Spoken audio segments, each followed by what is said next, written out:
So there's the QR code. So for those of you who asked me about the QR code on Wednesday and I said there wasn't one, there actually wasn't at the time, and I've checked since and there now is one. So if you check your emails or even check the announcements, you'll see what the QR code was for yesterday. Okay? So, Alfie, you're going to move those people, yeah? Great, okay.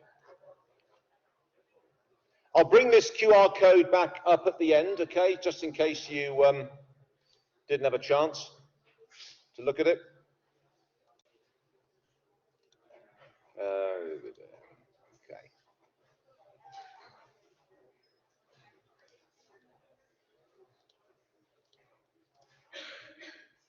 So as you know, this is a chance just to go back over some of the things that you need to do by tomorrow at 5. Okay, so, but before I do that, I've got some announcements. Okay, quite a few announcements. So the QR codes I've talked about. There's a screenshot that I promised I'd send via announcements, which for some reason I can't, to show you what you will see when you've successfully submitted your decisions. In fact, I'm going to do it now. Okay, because then I can not forget it.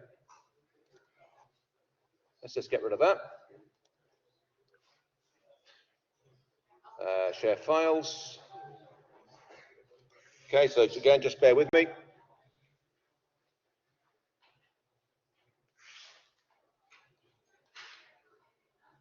And thank you for the group that sent me this in saying, does that mean I've wrapped? In which case, yes, it is. It's really useful to have that because, of course, I can't see what you see. So this is what you'll see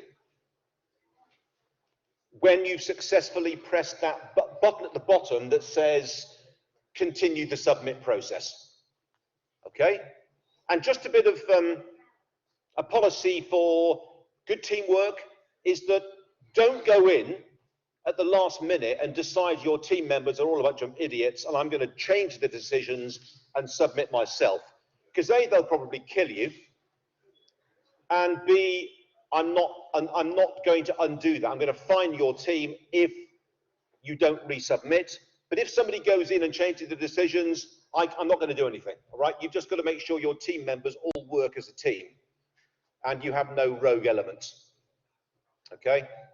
So don't do that because it's disrespectful, even if you think your team members are idiots, which they may well be, but that's not our problem. Okay, right, let's just stop that, and I'm going to share back the screen. Okay, right, and other announcements. So I emailed quite a few people, because as you probably see, or saw on Wednesday, I can see who has a number of minutes attached to their name in terms of how long they've been logged into the game for. If you had a 0, it doesn't mean to say you're not engaging, it just means to say that maybe your team used somebody else's login, and that's fine, but I had to email you to make sure that you're still alive, you're still a member of that team, so thank you to those people that responded, okay? For those teams that still have a member they cannot contact, okay, please, can you send your team leader or representative down at the end of the lecture and tell Alfonso and me, he's here, okay, who that person is and confirm that you haven't heard from them at all. In which case, I will check to make sure that they're still active. And after that, I'll just kick them out of the game. Obviously, if they've got good reason, that's fine. Okay? So at the end of it, one person comes down and asks and just tells us who that person is and what you've tried to do to contact them. Right, the next one is, if you look on Blackboard, you'll see on the left-hand column RISE, R-Y-Z-E. So RISE is an app that you can get to give you a lot more theory and background information about things like decision-making, cultural elements of team working that you're going to find useful for the second piece of coursework. Tony Polak will go through that with you on Monday, but that app, which you can download onto your phone, and there's instructions for how to log into it. It's got a lot of really useful material, okay? And it's not just stuff to look at for your coursework, it's stuff to actually allow you to understand how you make decisions, and what sort of decision-making approaches there may be. Okay, so if you said, you know what, we've been taking a decision-making approach that's completely wrong because we misunderstood what sort of decision it was, that gives you a chance to think about it and put it right. And that gives you more to write about. So Tony will talk about the coursework, but actually now it's up on Blackboard under summative assignment.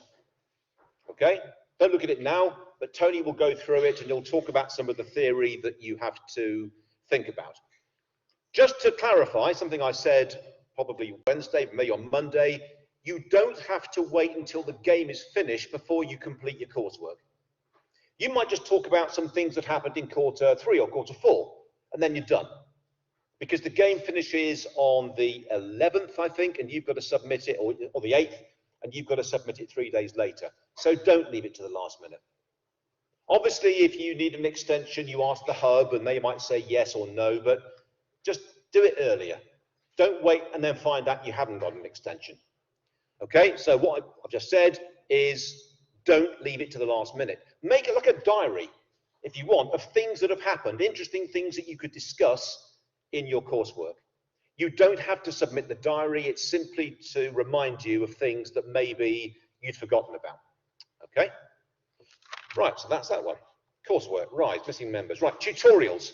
So next week, Tony Polak is doing the lecture, and it's going to be a 2-hour lecture on decision-making, creative thinking, ways that you could sort of think about things a bit differently. But what we're not going to have is our usual 2-hour lecture or hour-and-a-half lecture on the game itself.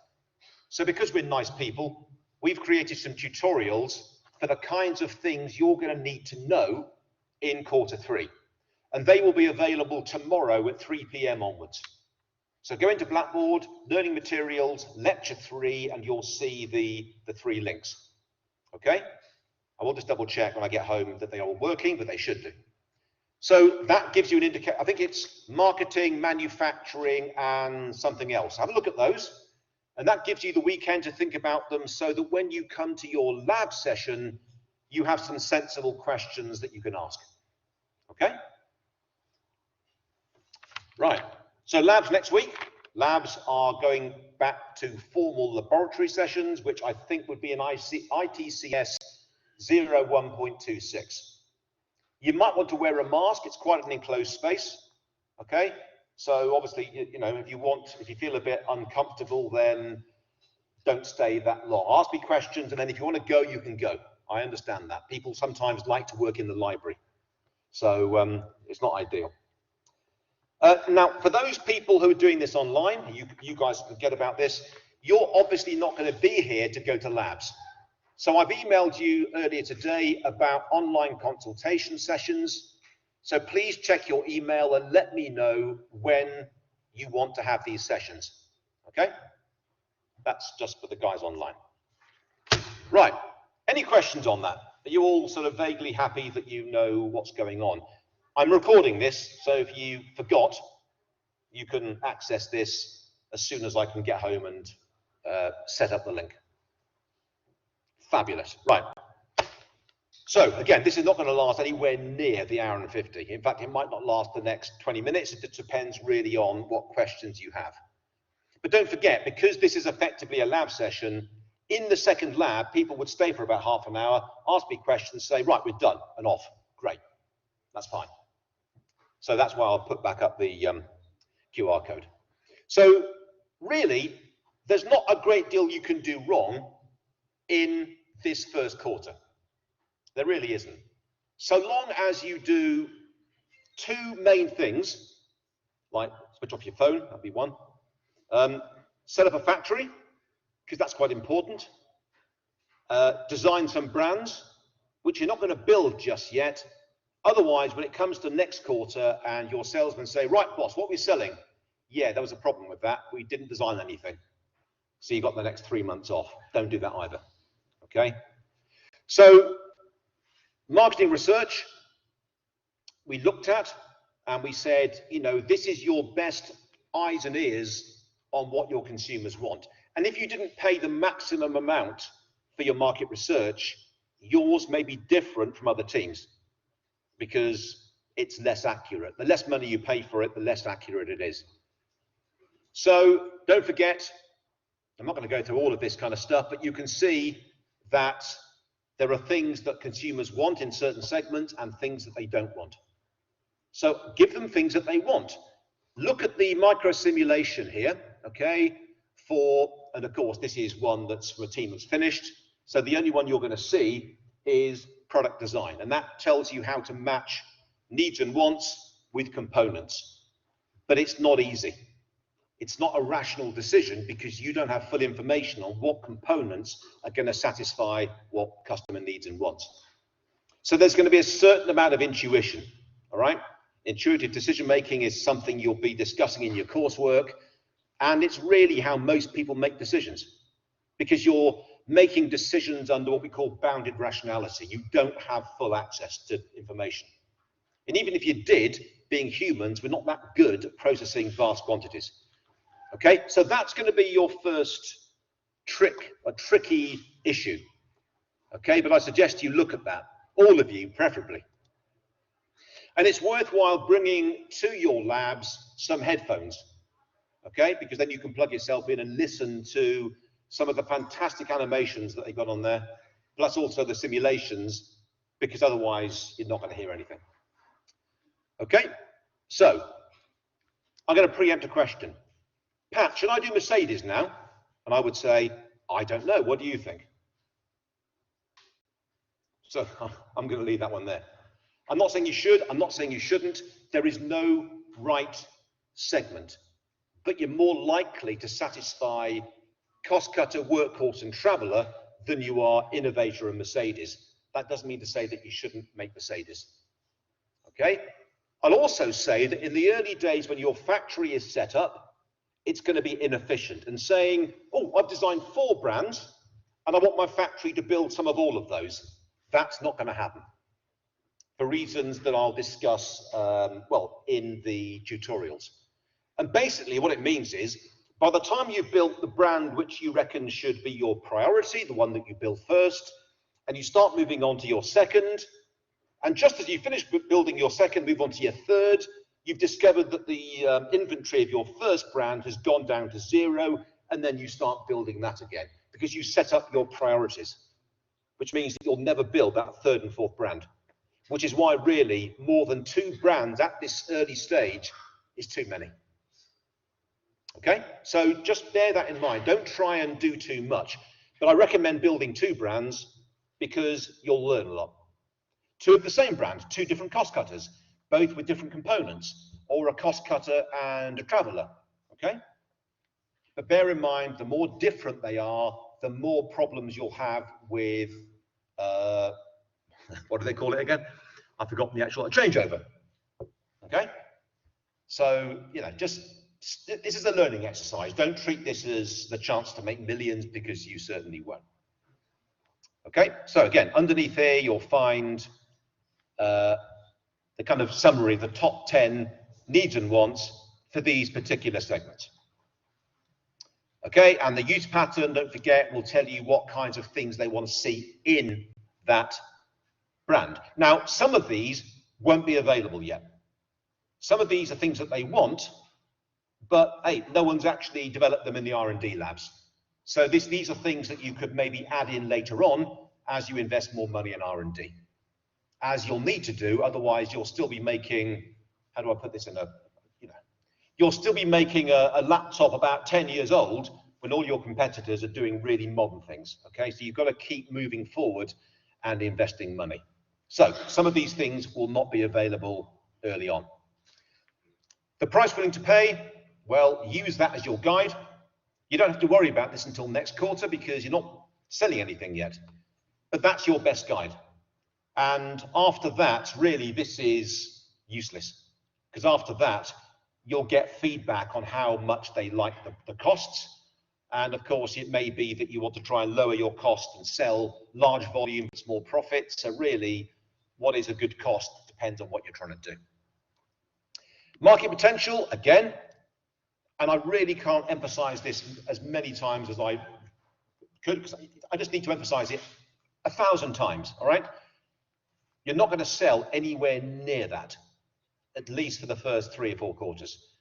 And those figures are for a 4-quarter period. So if I wanted to know how many I could, in theory, sell in Los Angeles for Cost Cutter, it's going to be just under 1,000. But no, you're not going to do that. You're really not. Okay, so anyway, I think I probably said that enough times for you to understand that really we've seen what happens when teams say, oh no, we're going to build at 1,200. Really, good luck. Good luck meeting Guido and having your knees reconstructed afterwards. Okay, so goals and strategy, again, this is just really for you to kind of familiarize yourself and your teammates with what you've all agreed on, what your target segments are, the top 2. You can even sort of put 3, 4, and 5 if you want, and really your goals and strategy with respect to market size, geographic market, etc., etc. But that will change over time. That's fine. You know, you need to think about your strategy changing each time you get feedback and realize that it's just no longer fit for purpose. Okay, so just before I go any further, don't forget that there is a version of this game that talks about a business plan. Not in this game. Okay, you don't have to write a business plan, so you can happily ignore that. So marketing, this is where you design brands. So again, component changeover, this is what we talked about. Each time you have a new feature in the brand you're going to build second, it costs you time and money to set your factory up to do that. Okay, so obviously if it's a different monitor, it's going to take you 5 hours plus an additional 2 hours if you wanted to include cloud storage, yada, yada, yada, right? So your factory is going to be mega inefficient to start with, but you can invest money to improve that over time. But the important thing is designing a brand. Now this lot went for 4. Obviously they didn't take any notice of what I said, that's fine. Okay, and they've called them, but obviously you can see there's a Traveller, what the 4 Pro and the 4 One is, the Portable One. I mean, I assume the Traveller is the Traveller and the Portable One, but actually it's not that easy to know what segment they're aiming for unless they actually specifically state that. So let's have a look. It cost them $60,000. That's before they've even added any components in, so it's going to cost you money to design these things. And you can see they've made it a laptop because, let's face it, as I said before, if they make it a desktop and it's a Traveller, you're not going to sell many. But for things like Mercedes and Innovator and Cost Cutter and Workhorse, maybe laptops, maybe desktops, who knows? Look and see where portability comes on the list of important criteria, the needs and the wants.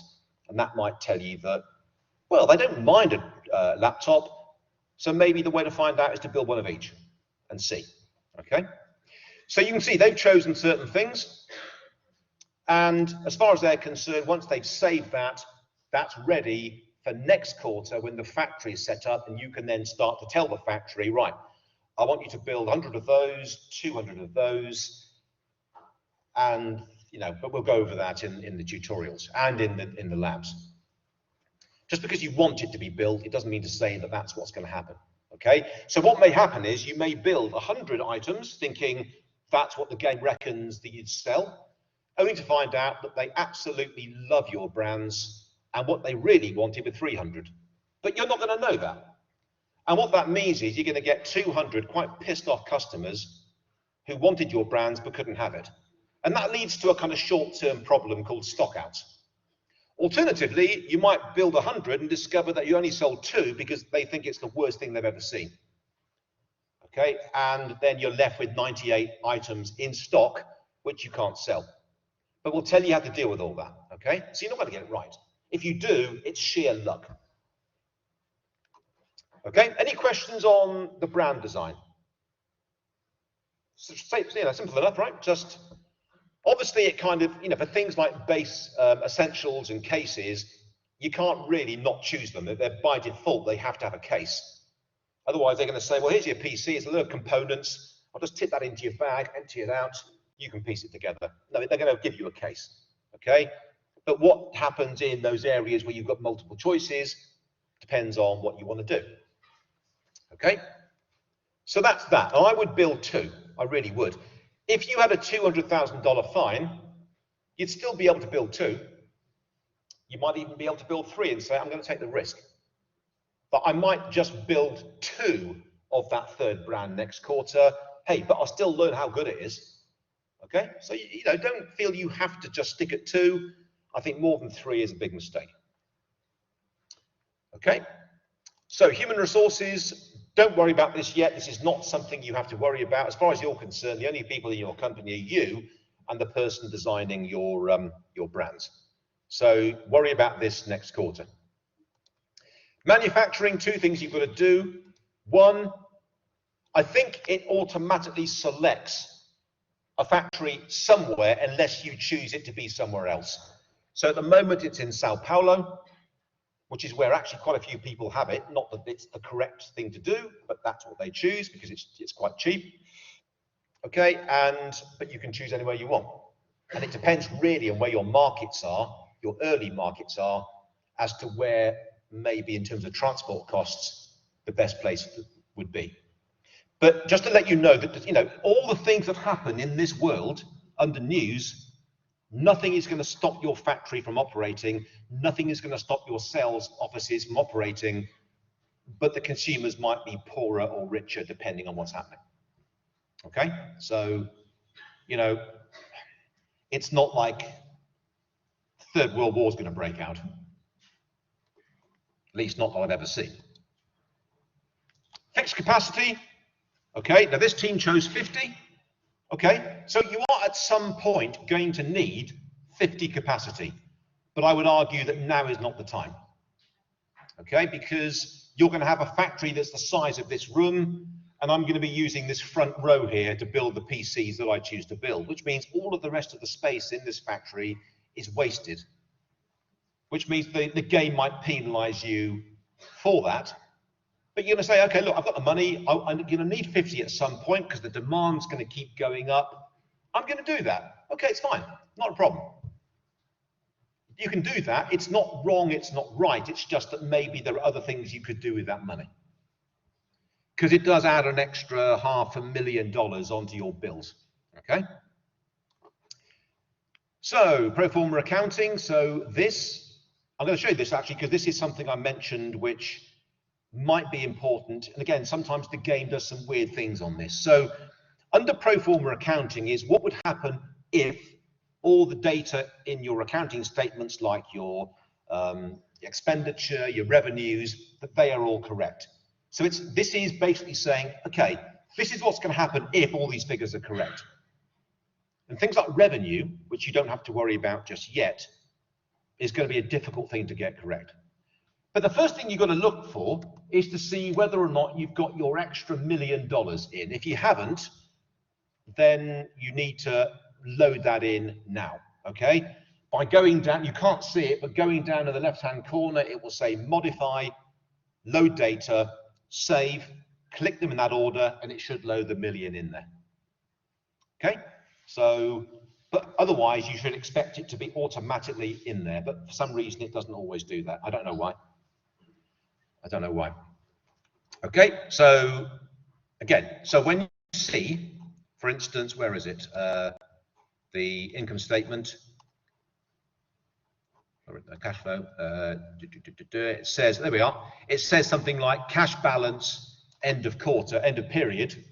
Now you know exactly what that's going to be because all of the income, all of the expenditure is, we know what it is. There's no risk there, there's no uncertainty, we know. But when you start depending upon income, which you don't know, then that is only a guess. Which is why if you start to put the remaining money into your deposit account after this quarter, you're going to be in deep trouble if you get it wrong. But again, we will remind you of that, okay? So with that in mind, the first thing you ought to be doing before you do any, well, not the first thing, but certainly before you submit, is to move that money back from your deposit account into your cash account. Okay, so this lot here had 912,000, which they had, and they put it, for some reason, they haven't put all of that money in, they've just withdrawn some of it. I would recommend that you take it all out, and at the end of the quarter, you can add whatever you need to add back in. So maybe they took 912,000 out, but put 400 and something thousand in, and the difference is effectively then withdrawing 597,000. Okay, so just make sure you do that, because you cannot spend money that's in this deposit account. Okay, I know for a fact that some of you will still do this, so don't do that. Just try and let's make this a first. Let's make this the first year where nobody's ever had a disaster with this. Okay. Okay. Exchange rate, as I said, I mean, you can look at these and you can try and work out what the implications of exchange rates are. You know, is it more expensive to do business in America or in Saudi Arabia because of the exchange rate? I really don't think this matters as much as you possibly think it does. I really think it's down to branding and about your brands. And James Gardner, Dr. James Gardner, who some of you may have been taught by already, is going to do the lecture in week 4 about branding. Okay, so that's where the theory comes in. Next week and the week after, and on the Rise app, that's where your theory is going to be sort of coming into the fore. But when it comes to your coursework, it's really only decision-making theory that you need to worry about, okay? That and the cultural stuff. It wouldn't be a bad idea actually thinking about, if you've got a team that has a mix of cultures, understanding the different ways in which different cultures see decisions, the different risk, you know, how risk averse a particular culture is, whether they're collectivist, whether they are individualist. If they're collectivist, so if you're from China, for instance, you come from a collectivist country, you may think, I don't really want to say something that makes it look as though I disagree with the rest of the team, because that's not the way that that culture tends to work. Okay, it's not wrong, it's not right. But you may want to think about ways of overcoming that so that everybody gets a chance to have their say and say things like, look, did you realize this could be a problem? And you're not going to have that if everybody apparently agrees without kind of discussing these things through. So looking at culture, looking at some of the cultural dimensions of Hofstede would be really important to understand how your team members think. Okay? So exchange rates, as I said, well, that's something that you could look at, but I wouldn't pay too much attention. Closely held stock, don't worry about this. This is automatically done. This is your $1 million that you get for you know, convincing your grandmother that she should invest in this. Payment to business partners, don't. That's my advice, just don't do it. Okay, so any questions on this? Because I said it's really very straightforward. Next quarter is where it starts to get a bit more complicated. And the more time you've had to look at those tutorials and think about the implications of those before your lab, the more sensible questions you're going to ask. Okay? So have a look at those tutorials. I hope they're fairly clear. I was in a kind of Zen-like mood when I did them, so hopefully very slow and very methodical. But you know, you've got an hour and 50 minutes to ask us questions in the lab, so make the most of it. Okay, so any questions? And I'll put my glasses on just in case. No? Okay, well that's good. I'm going to put the QR code back up, but after that, you're all free to go, but anybody who has a team where they cannot contact that member, come and talk to Alfie and myself, and we will try and do what we can, okay? Right, so let's just...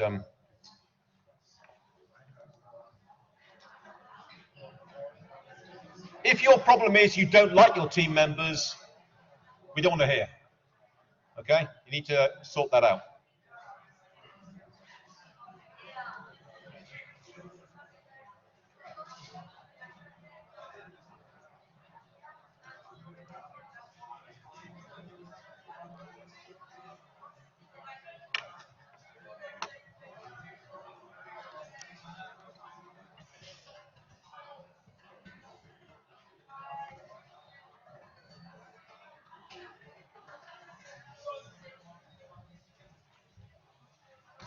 Hello. Hi, I just want to ask more about like make the decision on like sales office.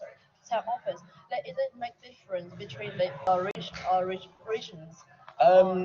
Well, in terms of the demand, there'll be a difference. So that's a good point, actually. I should have mentioned. Let's have a look. I'll just show you, okay? Yeah. So let's just kill the microphones. So let's have a look. So yes, you've got the chance to have either a sales office which is in a city, Yeah. okay, or you've got a web office which is in a region, Yeah. okay. All I would say is the web offices are going to be very slow to build, To build up. yeah, to build up. But because what will happen is you'll invest in features to improve the web, to improve the chances of your customers finding you on the web. Yeah. So you'll see that it will kind of go, sales office will go like that, web office like that, and then it will sort of do that. So Yeah. it's worth bearing in mind for the longer term. In terms of, is it best? It depends on the city, really. I think, you know, you're going to sell some regardless of where you are. It's just a question of how good it will be over a period of time. So if you want to open one of each, and just bear in mind that don't close the web center down too early because it will be very slow. Because our team's idea is that like whenever like we choose the sales office, it's kind of same with like retailer office. So like it should be in the city where Yeah. like meet the customer needs at that area. Well, I think the customer needs will be the same for all cities. Oh, Okay. The only thing that differs really is the price they're willing to pay. In terms of what they want, Okay. then that should be the same in all cities. So if you choose that particular segment and you go to Mexico or to Toronto, they're going to like it just as much.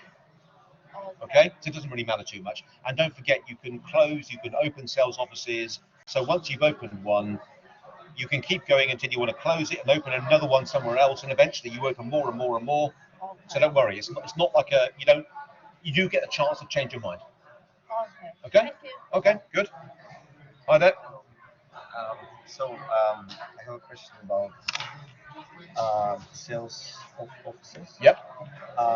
Does it make any sense to open two sales offices in one region? Sure, why not? Yeah. Because it's not like you're going to cannibalize your demand from one office to the other. So if you say Toronto and Mexico City, which are in sort of North America, yeah, absolutely, because they've both got demands, separate demands.